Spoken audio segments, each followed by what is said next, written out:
संसार तुम्हारा चुनाव है, तुम्हारी वासना चुनती। जिस चीज में तुम उत्सुक नहीं हो वो दिखाई नहीं पड़ती। मेरे पास बहुत से सन्यासियों ने आके ये कहा कि सन्यास लेने के पहले कपड़े की दुकानें दिखाई पड़ती थी, अब नहीं दिखाई पड़ती। अब दिखाई पड़ने का सार भी नहीं। एक ही कपड़ा बचा, गेरुआ। अब कपड़े की दुकानें हैं भी कि मिट गई, सन्यासी को क्या लेना देना। बात ही खत्म हो गई। जिस बात से हमारा संबंध टूट जाता है वो विदा हो जाती संसार से। जिससे हमारा संबंध बना रहता है उसी को हम देखते चलते। ध्यान रखना, तुम्हारा निर्णय तुम्ही को नहीं बदलता, सारे संसार को बदल देता, तुम्हारे संसार को बदल देता है। क्योंकि तुम्हारा संसार तुम्हारा निर्णय है। काम सत्य को न जानने देगा, क्रोध सत्य को न जानने देगा। क्योंकि क्रोध में तो तुम वैसी अवस्था में पहुंच जाते हो जैसे कोई शराबी। कहीं पड़ते हैं पैर, कहीं तुम रखना चाहते थे। कुछ कह जाते हो, कुछ तुम कहना चाहते थे। पीछे पछताओगे, पहले भी पछताए थे। क्रोध तुमसे ऐसे कृत्य करवा लेता है जो तुम कर ही नहीं सकते थे, अपने होश में तुमने कभी न किए होते। क्रोध यानी बेहोशी, मोह। किसी को तुम अपना मानते हो तो देखने के ढंग बदल जाते हैं। जिसे तुम अपना नहीं मानते, देखने के ढंग बदल जाते हैं। वही कृत्य अगर अपना करे तो तुम्हारा निर्णय कुछ और होता है। वही कृत्य कोई दूसरा करे तो निर्णय और हो जाता है। तुम्हारा न्याय तुम्हारे मोह से मर जाता है। सत्य को देखने की क्षमता धूमिल हो जाती। दूसरा कुछ करे तो पाप, अपना कुछ करे तो ज्यादा से ज्यादा भूल।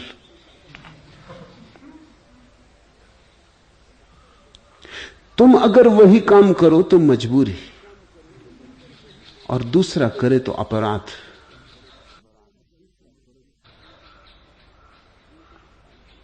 तुमने कभी ख्याल किया, तुम अगर रुष्वत ले लेते हो तो मजबूरी क्या करे? तनख्वाह से काम नहीं चलता। लेना तुम चाहते नहीं, लेकिन मजबूरी है। बाल बच्चे, घर द्वार है, चलाना है। जानते हो गलत है, मगर इतना भी तुम जानते हो कि अपराध तुमने नहीं किया। तुम क्या करो, समाज ने मजबूर कर दिया है। दूसरा जब रुष्वत लेता है तब अपराध है, तब तुम बड़ा शोरगुल मचाते हो। वस्तुतः तुम्हारा शोरगुल उतना ही बड़ा होता है जितनी तुमने भी रुष्वत ली होती। अपनी भूल को छोटा करने के लिए तुम दूसरे की भूल को बड़ा बड़ा करके दिखाते हो। तुम संसार में सबकी निंदा करते रहते हो, वही तुम भी करते हो, अन्यथा तुम भी नहीं कर रहे हो। दूसरे का बेटा असफल हो जाता तो तुम समझते हो बुद्धिहीन। तुम्हारा बेटा असफल हो जाता है तो शिक्षक की शरारत। मेरे पास मां बाप आ जाते हैं, वो कहते हैं हमारा बेटा फेल कर दिया, जरूर कोई साजिश है। जो भी फेल होता है वो कहता है साजिश है। लेकिन दूसरे जो फेल हुए वो उनकी बुद्धि नहीं, तो क्या करेंगे? तुम कभी गौर करना, मोह तुम्हारी आंख से न्याय को छीन लेता है। काम, क्रोध, मोह, स्मृति भ्रंश। स्मृति भ्रंश बड़ा महत्वपूर्ण शब्द है। बुद्ध ने जिसे सम्यक स्मृति कहा है, यह उसकी विपरीत अवस्था है, स्मृति भ्रंश। जिसको कृष्णमूर्ति अवेयरनेस कहते हैं, होश कहते हैं, स्मृति भ्रंश उसकी विपरीत अवस्था है। जिसको गुरुजीएफ ने सेल्फ रिमेंबरिंग कहा है, आत्मस्मरण, स्मृति भ्रंश उसकी विपरीत अवस्था है। जिसको नानक ने, कबीर ने सुरति कहा है। स्मृति भ्रंश उसकी उल्टी अवस्था है। सुरति स्मृति का ही रूप है। सुरति योग का अर्थ है स्मृति योग। ऐसे जीना कि होश रहे, प्रत्येक कृत्य होशपूर्ण हो। उठो तो जानते हुए, बैठो तो जानते हुए। एक छोटा सा प्रयोग करो। आज जब तुम्हें फुर्सत मिले घंटे भर की, तो अपने कमरे में बैठ जाना द्वार बंद करके, और एक क्षण को सारे शरीर को झकझोर के होश को जगाने की कोशिश करना। जस्ट बस एक क्षण को कि तुम बिल्कुल परिपूर्ण होश से भरे हो, बैठे हो, आसपास आवाज चल रही है, सड़क पर लोग चल रहे हैं, हृदय धड़क रहा है, श्वास ली जा रही, तुम सिर्फ होश मात्र हो। एक क्षण के लिए सारी स्थिति को प्रति होश से भर जाना, फिर उसे भूल जाना, फिर अपने काम में लग जाना। फिर घंटे भर बाद फिर दोबारा कमरे में जाके फिर द्वार बंद करके फिर एक क्षण को अपने होश को जगाना। तब तुम्हें एक बात हैरान करेगी कि बीच का जो घंटा था वो तुमने बेहोशी में बिताया। तब तुम्हें अपनी बेहोशी का पता चलेगा कि तुम कितने बेहोश हो। पहले एक क्षण को होश को जगा के देखना, झकझोर देना अपने को, जैसे तूफान आए और झाड़ झकझोर जाए, ऐसे अपने को झकझोर डालना, हिला डालना।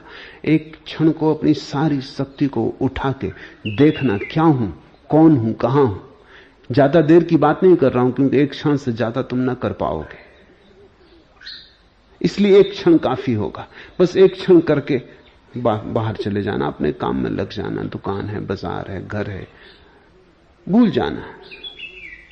जैसे तुम साधारण जीते हो घंटे भर जी लेना, फिर घंटे भर बाद कमरे में जाके फिर झकझोर के अपने को देखना।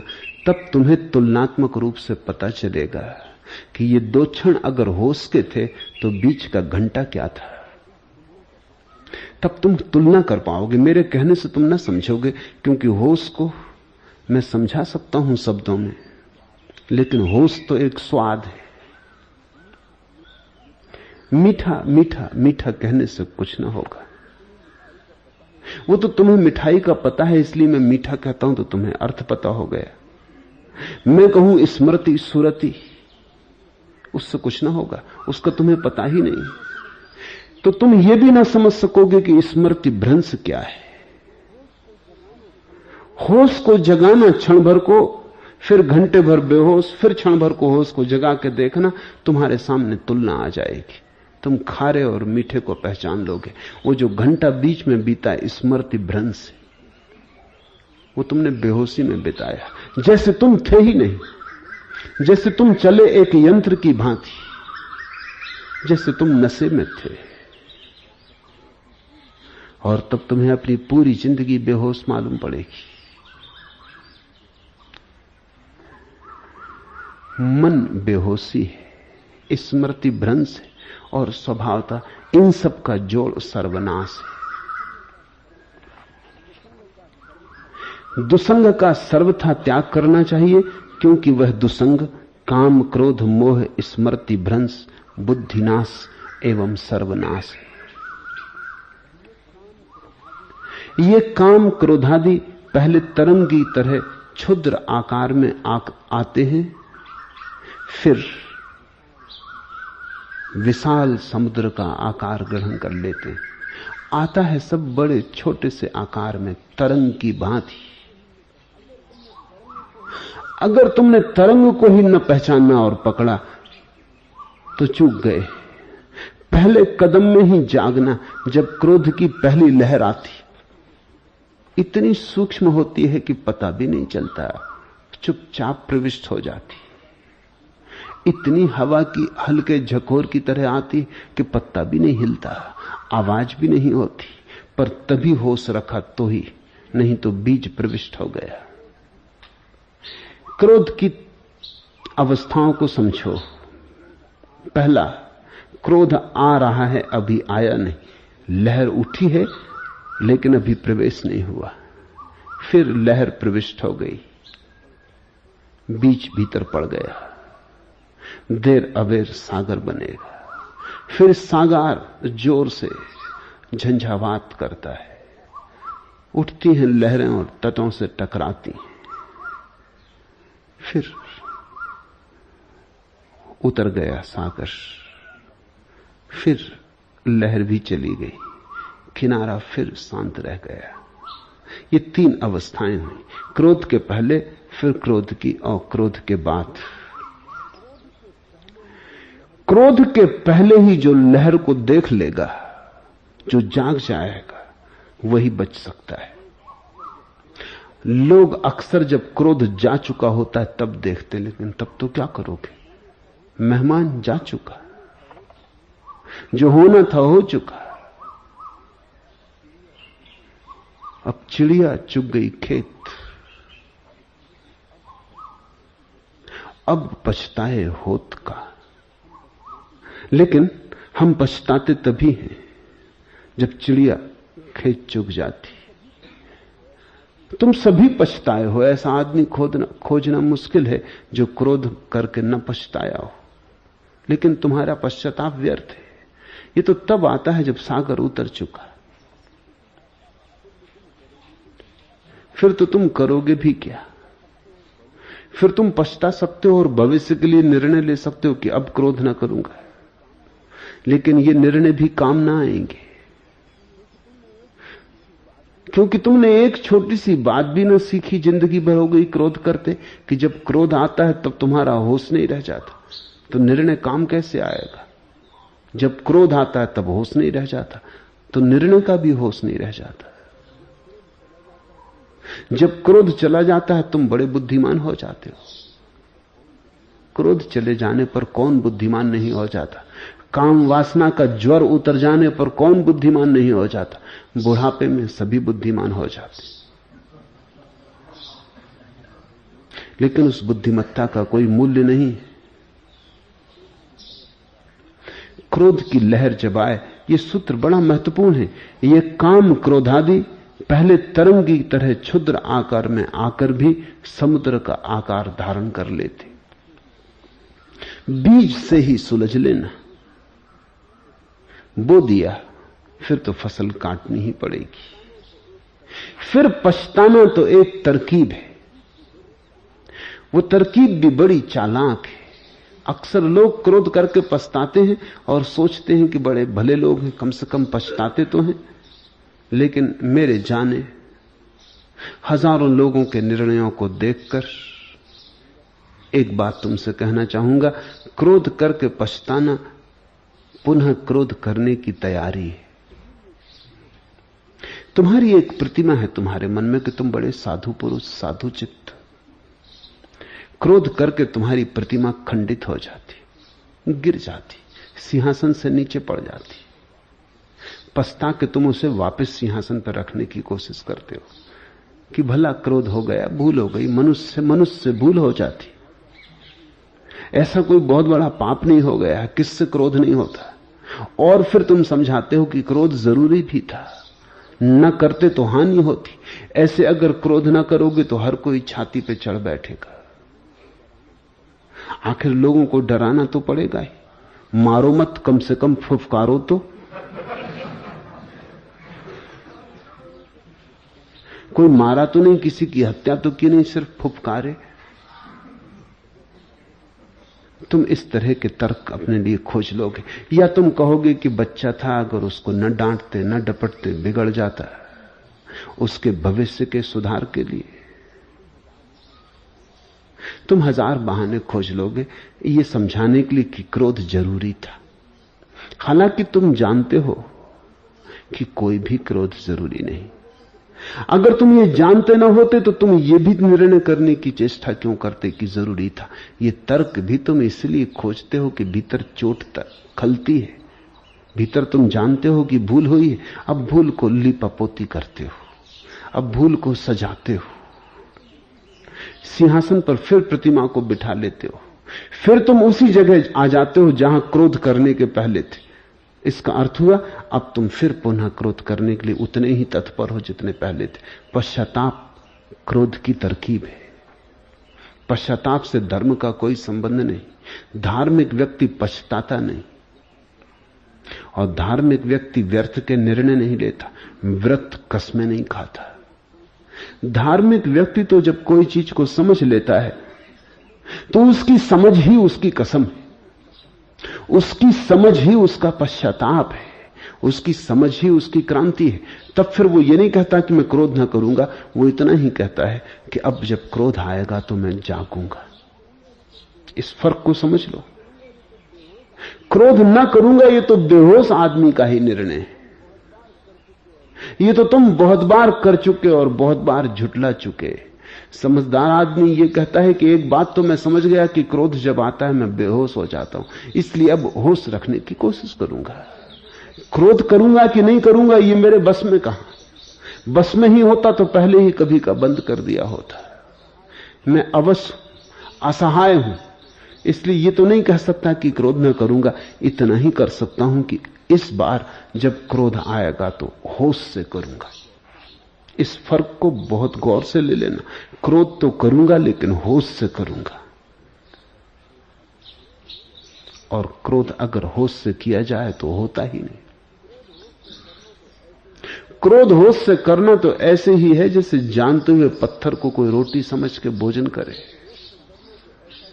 क्रोध होश से करना तो ऐसा ही है जैसे जानते हुए कोई दीवार से निकलने की कोशिश करे, सिर टकराए, लहूलुहान हो जाए। जानते हुए क्रोध करना तो ऐसे ही है जैसे जानते हुए कोई आग में हाथ डाले। इसलिए जानते हुए करूंगा, होश पूर्वक करूंगा। होश पूर्वक का अर्थ है कि लहर आएगी तब जागूंगा। तूफान जब जा चुका होगा तब पछताने का कोई अर्थ नहीं है। पकड़ूंगा प्रारंभ में, बीज में। जिसने पहले पकड़ लिया वो मुक्त हो जाता है। फिर बीज को, लहर को सागर बनने की सुविधा नहीं होती। आते सब छोटी छोटी तरंगों की तरह, इसलिए तो धोखा दे जाते। जब क्रोध आता है तुम सोचते हो किसको पता है, इतना छोटा है अपने को ही पता नहीं चल रहा है। जरा देखना, क्रोध बड़ा नाजुक है। बड़ी हल्की सी लहर आती, जाते थे तुम रास्ते से, कोई हंसने लगा, उसने कुछ कहा भी नहीं। तुम्हारे लिए भी हंसा हो ऐसा भी जरूरी नहीं है। तुम ही अकेले नहीं हो, दुनिया बड़ी है। और क्या मतलब तुम्हारे लिए हंसे, लेकिन एक लहर तुम्हारे भीतर सरक जाएगी। तुम तन गए, कुछ खटक गया, कुछ अटक गया। तुम्हारा प्रवाह वैसा ही न रहा जो क्षण भर पहले था। उसकी हंसी पत्थर की तरह भीतर चली गई, तुम और हो गए। अपने चेहरे पे गौर करना, चेहरा तन गया, माथे पे सलें आ गई, ओंठ बिछ गए, दांत कस गए, हाथों में तनाव आ गया। इस सारी छोटी सी लहर को गौर से देखना, सूक्ष्म निरीक्षण करना, और तुम हैरान होगे। जैसे जैसे तुम निरीक्षण करोगे वैसे वैसे तुम पाओगे कि और भी सूक्ष्म तरंगों का पता चलता है। आदमी हंसा भी नहीं, जिस ढंग से उसने तुम्हारी तरफ देखा और लहर आ गई। या यह भी हो सकता उसने तुम्हारी तरफ देखा नहीं और लहर आ गई, कि वो राह से तुम्हें बिना देखे गुजर गया। कि क्रोध आ गया कि तुम्हें वो बिना देखे गुजर जाए, तो जान के तुम्हें अनदेखा किया, उपेक्षा की, अपमान हो गया। अहंकार घाव की तरह जरा जरा सी चीज से ठोकरें खाता है, जरा जरा चीजों से विक्षुब्ध हो जाता है। इस सब को जांचना, देखना, कुछ करने की उतनी बात नहीं है जितनी जाग के देखने की बात है। तुम्हारे किए कुछ भी ना होगा। तुम अभी हो कहां? तुम अभी हो ही नहीं। होश ही होगा तब तुम होोगे। बेहोशी में कोई है? कौन तरता है? माया से कौन तरता है?